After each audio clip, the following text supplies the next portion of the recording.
Amis du blues, bonsoir. Aujourd'hui, j'ai le plaisir de recevoir Frédéric Vidal, le fondateur du groupe, du collectif Solaris, qui va apparaître dans la seconde qui vient. Bonsoir Frédéric, bienvenue. Bonsoir Eric, bonsoir à tout le Et monde. merci. Alors, à nous, mon cher Frédéric, en ce moment, le moral n'est pas au beau fixe. On démarre l'année, les uns et les autres. Un peu préoccupé, un peu inquiet par ce que nous venons de vivre et ce que nous allons continuer à vivre. Alors je t'avoue que je suis content de te recevoir parce que tu vas nous apporter un peu d'oxygène, un peu d'espoir, j'espère, dans ce paysage tristounet. Alors parle-nous, si tu veux bien, de Solaris, explique-nous à quoi sert Solaris, comment ça s'organise et comment tu as eu l'idée. Écoute, apporter un peu d'espoir, j'espère déjà, mais il faut être clair aussi qu'il faut regarder la situation pour ce qu'elle est, et c'est vrai qu'elle va pas être facile. On en reparlera sûrement au cours de l'émission. Donc, comment c'est venu tout ça? Je saurais pas trop te dire. Moi, si ce n'est que c'est venu d'un coup. Ça n'a pas été prémédité du tout, c'est vraiment venu d'un coup. Il y a 3 mois, hein, puisque c'est né il y a 3 mois exactement, dans la haute vallée de l'Aude, à Rennes-le-Château. Et, euh, et avant ça, je dirais que 15 jours avant, je ne savais pas du tout que ça allait exister. Et même une semaine avant, je dirais. Ça m'est simplement venu qu'à un moment donné, je voyais un petit peu que ce que j'avais essayé de faire avant, ça ne servait pas vraiment à grand-chose.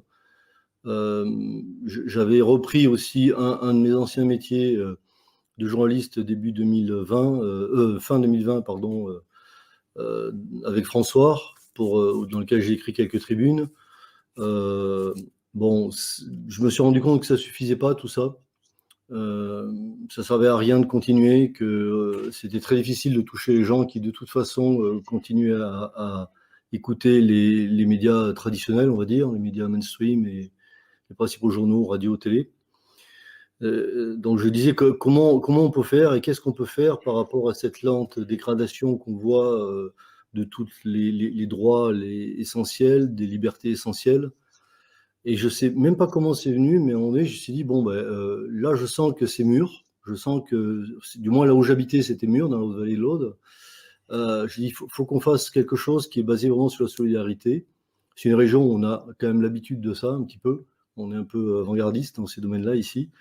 Et, le principe m'est venu tout de suite, en fait. Voilà, le principe dont je vais parler après.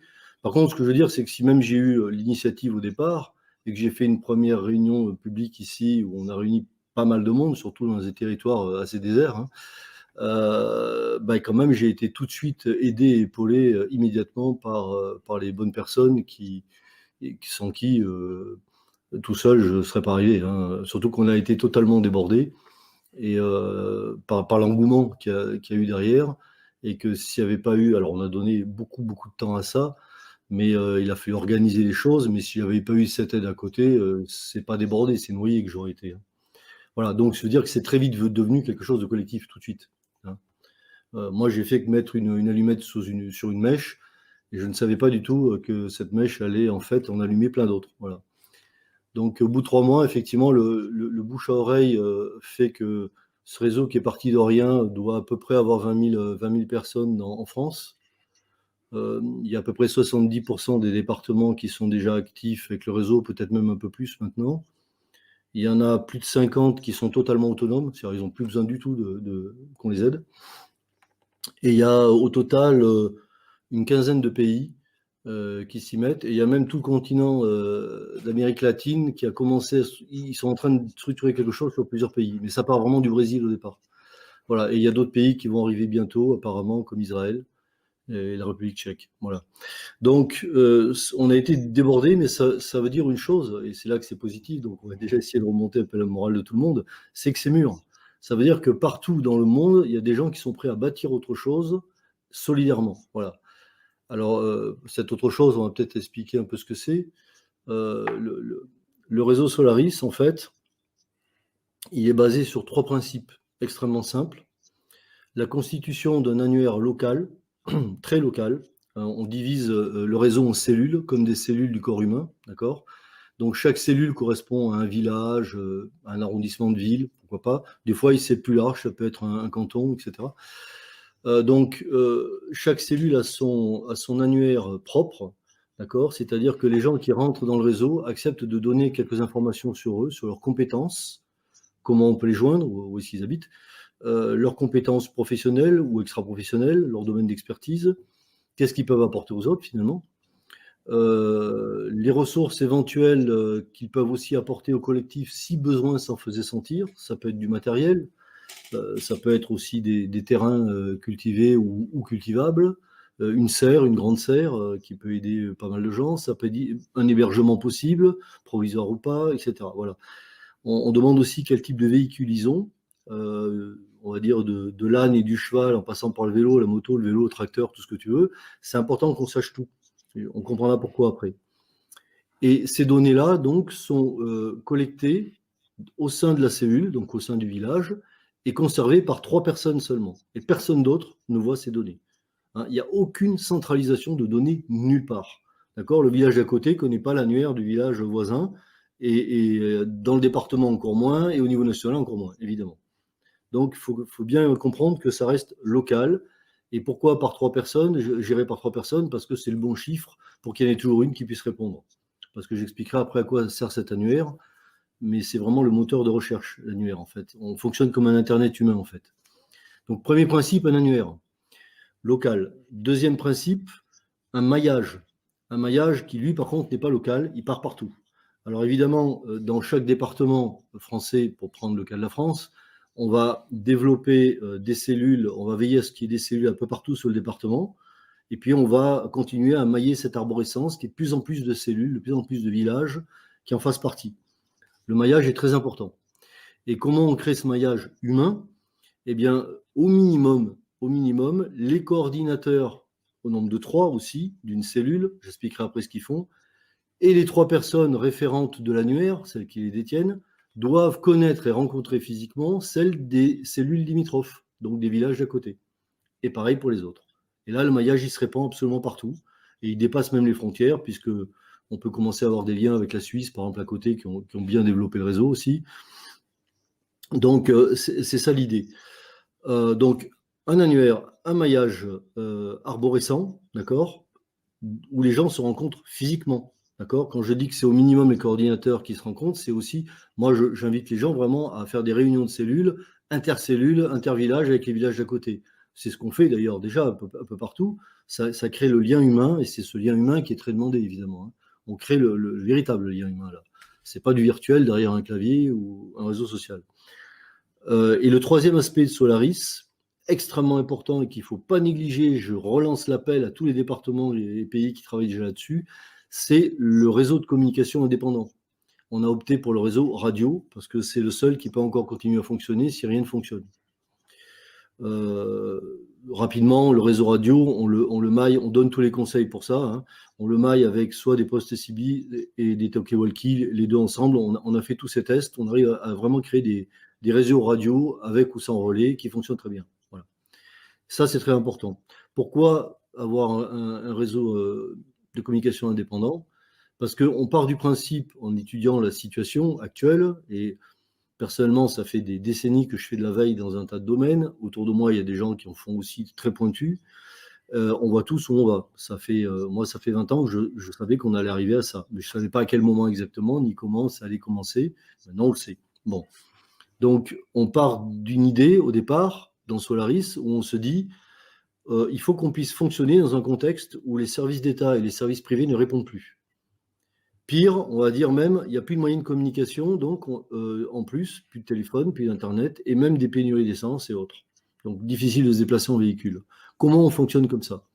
Et la réponse, elle est dans les 3 éléments que je t'ai donnés. D'accord? On va fonctionner comme ça. Pourquoi? Parce que, je vais prendre un exemple très précis. Si dans un tel contexte, demain, par exemple, quelqu'un se blesse dans un village, je ne sais pas, il se casse une jambe, bon. Qu'est-ce qu'on va faire? On va tout de suite contacter lui ou ses proches vont contacter le référent de l'annuaire du village qui va tout de suite consulter dans son annuaire si quelqu'un a les compétences et les matériels nécessaires pour venir au secours de cette personne. Si ce n'est pas le cas, il va immédiatement contacter, d'accord, les cellules voisines, qui, elles, vont regarder aussi tout de suite dans leur annuaire, et vice-versa s'il faut aller plus loin. Voilà. Donc, la réponse, en fait, sera très vite arrivée. En général, on constate que ça peut se passer très vite parce qu'il y a énormément de ressources partout dans les campagnes. On est même très étonné de voir à quel point il y en a. On ne savait pas, en fait. Donc, ça arrivera même plus vite, souvent, que les ambulances traditionnelles qui mettent très longtemps, des fois, dans les campagnes à arriver. Voilà. Donc, et s'il n'y a plus d'électricité et plus de communication, ben, notre réseau radio permettra de fonctionner. D'accord ? Parce que notre réseau radio, il est également pourvu, ça je ne l'ai pas dit pour ne pas rentrer trop dans les détails, mais enfin, comme ça marche quand même à l'électricité, hein, tout ça, on prévoit des petits kits solaires pour recharger le système, etc. Je ne veux pas rentrer plus dans les détails. Tout ça est sur le site internet qu'on a créé rapidement. Donc, on ne va pas trop rentrer là-dedans. Donc, ces trois principes de l'annuaire, du maillage et du réseau de communication, sachant que le réseau de communication ne sera utilisé que si, évidemment, le téléphone ne marche plus, ou parce qu'on ira plus vite avec le téléphone, sinon. Hein. Bon. Donc, disons que c'est le troisième aspect qui servira si vraiment on a une déficience totale des services.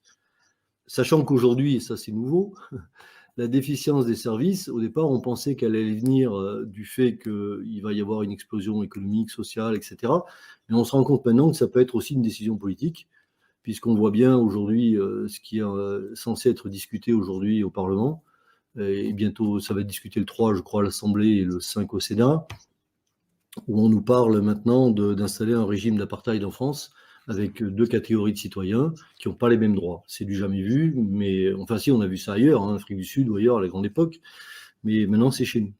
Donc on peut très bien se dire que si la politique poursuit dans ce sens, avec cette espèce de pression démentielle qu'on essaie de mettre sur les gens qui refusent de se plier aux injonctions du gouvernement, ben, on peut très vite arriver à ce qu'on soit effectivement privé d'un certain nombre d'approvisionnements, pourquoi pas même de téléphones, etc., là par une volonté politique.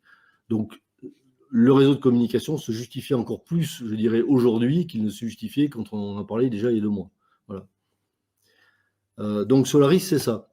Et ce que je voudrais aussi dire, pour être clair là-dessus, c'est que dans Solaris, et c'est ça aussi notre grosse différence, et c'est ça, je pense, qui nous donne notre grande force, on n'a aucune structure de pouvoir. C'est un système qui fonctionne tel qu'on pense pouvoir faire fonctionner le monde de demain, c'est-à-dire de manière horizontale, sans plus aucune structure pyramidale. Il n'y a pas de chef, il n'y a pas de pouvoir. Personne ne l'est, d'accord ? Par contre, ce qui est important, c'est qu'on fasse confiance avec bienveillance aux gens qui ont des compétences pour pouvoir agir dans ce domaine de compétences. Ça me paraît évident, d'accord ? Mais si un jour, cette confiance devait être brisée pour une raison ou pour une autre, et qu'au sein d'une cellule, les gens ne sont plus d'accord avec cette personne parce qu'elle a dérapé ou je ne sais pas quoi, il n'y a pas à faire grand-chose. Il y a juste à dire, tu es gentil, mais là, ça ne va plus, on ne te fait plus confiance, on travaille avec telle personne maintenant. Ou, voilà. Donc, c'est très simple, en fait. Hein, il n'y a pas comment dire, de procédure à avoir pour changer soit un coordinateur de cellule, soit telle personne qui... Non, ça se fait tout seul puisqu'il n'y a pas de pouvoir. Donc, c'est quelque chose sur lequel j'insiste beaucoup parce qu'on se rend compte que c'est une habitude qui est très difficile à perdre malgré le grand désir de chacun de vouloir vivre ça. Eh bien, on se rend compte sur le terrain qu'il y a encore des fois des petites prises de pouvoir qui se passent, hein, à droite, à gauche, pas que en France, hein, dans d'autres pays aussi. Et là, je dis toujours la même chose parce que souvent, ils reviennent vers nous. Et alors, je leur dis, mais je ne suis pas le papa, moi. Je ne suis pas le papa, je ne suis même pas le chef, je ne suis rien du tout. Débrouillez-vous, soyez souverain. Si vous avez laissé s'installer un pouvoir quelconque là où vous êtes, c'est que vous avez bien voulu. Donc maintenant que vous vous en rendez compte, bah, c'est très facile de l'écarter, ce pouvoir. Personne ne vous oblige à obéir. Voilà. Donc c'est aussi ça qui est vachement intéressant dans Solaris, c'est que ça pousse vraiment tout le monde à aller chercher sa souveraineté. Et la souveraineté est vraiment le maître mot du filigrane de Solaris. Voilà. On ne peut pas avoir une souveraineté collective. Et il va falloir très certainement, vu la situation, qu'on aille vers une souveraineté collective et soudée, mais on ne peut pas y aller s'il n'y a pas une souveraineté individuelle chez chacun. ou du moins un minimum de souveraineté individuelle. C'est donc un travail que tout le monde doit faire.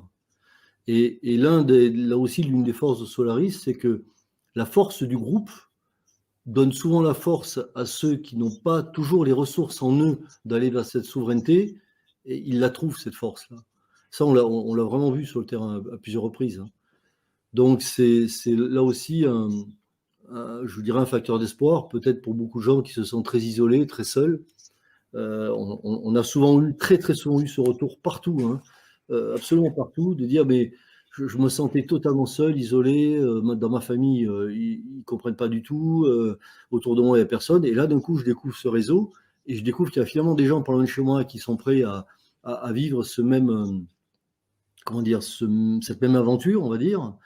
Et ils se sentent du coup, d'abord ils se sentent plus seuls, ils reprennent espoir. J'ai eu des cas au Canada qui étaient dramatiques, ils ont vraiment retrouvé l'espoir.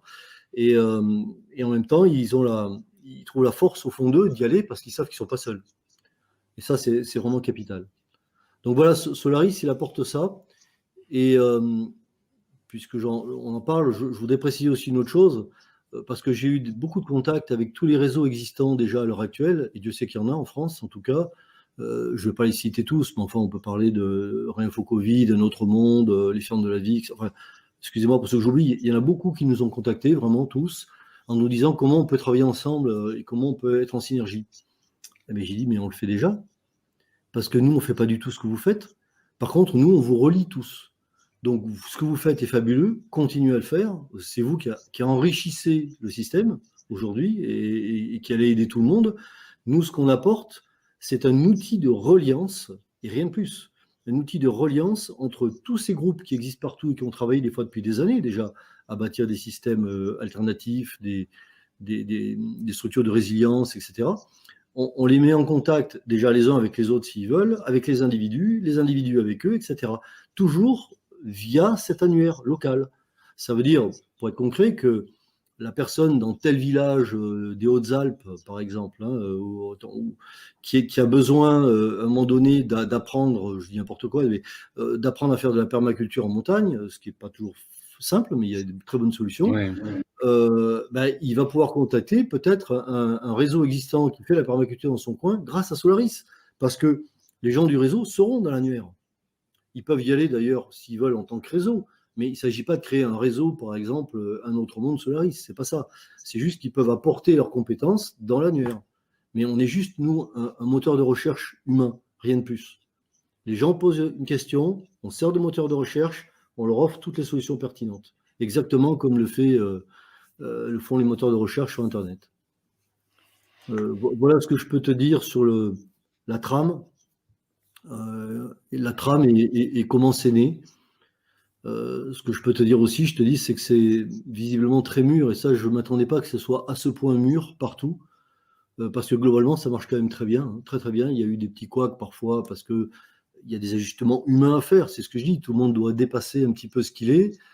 Il est demandé à tout le monde de laisser les égos au vestiaire, mais Solaris rejoint plein de gens très différents, quelles que soient leurs opinions politiques, religieuses, etc.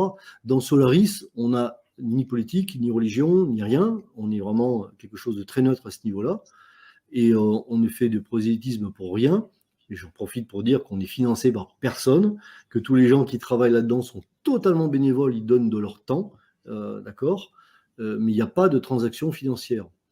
Le système Solaris ne fonctionne pas comme un système de troc, d'échange ou de transaction commerciale, quelle qu'elle soit. D'accord ? La personne qui va être appelée via l'annuaire local, parce que d'un coup, elle a une ressource qu'elle peut apporter, elle va y aller. Par exemple, je ne sais pas, un arbre est tombé devant sa maison, cette personne n'habite pas loin, une tronçonneuse, elle est contactée par Solaris, elle fait partie de Solaris, c'est comme ça qu'on sait. Elle y va avec sa tronçonneuse, elle donne le coup de main, d'autres viennent aider à dégager tout ça, et tout le monde s'en va. D'accord ? Si la personne qui a eu le service a envie de leur faire un gâteau, volontiers, c'est pas le problème. Mais ils ne demanderont jamais rien en échange. Par contre, toute personne qui donne quelque chose recevra d'ailleurs. Parce que le jour où elle aura besoin de quelque chose, le réseau Solaris lui répondra de la même manière. Voilà. C'est ça le principe, qui a d'ailleurs intéressé des économistes dans d'autres pays qui nous en ont parlé, c'est qu'il n'y a aucune notion d'échange. C'est juste de la bienveillance, comme on le ferait tout simplement avec un groupe d'amis proches ou sa famille. On ne cherche pas à avoir un paiement pour aller rendre un service à quelqu'un. Et bien là, on l'étend à tout le monde. Alors, il y en a que ça fait peut-être rigoler parce qu'ils trouvent ça utopique, dire ouais, mais on connaît la nature humaine. Mais moi, je m'en fous complètement de ce genre de réflexion.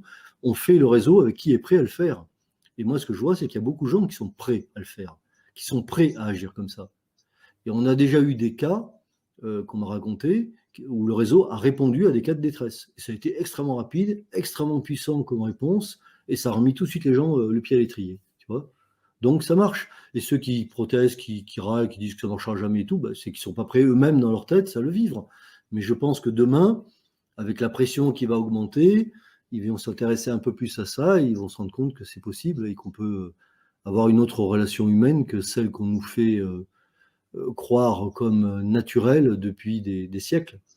D'accord. Moi, je ne crois pas que l'homme soit fondamentalement méfiant et divisé vis-à-vis de l'autre.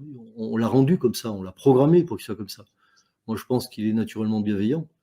Et souvent, d'ailleurs, quand il y a des catastrophes quelque part, on voit se manifester beaucoup plus la bienveillance que les gens qui viennent piller les maisons. Hein.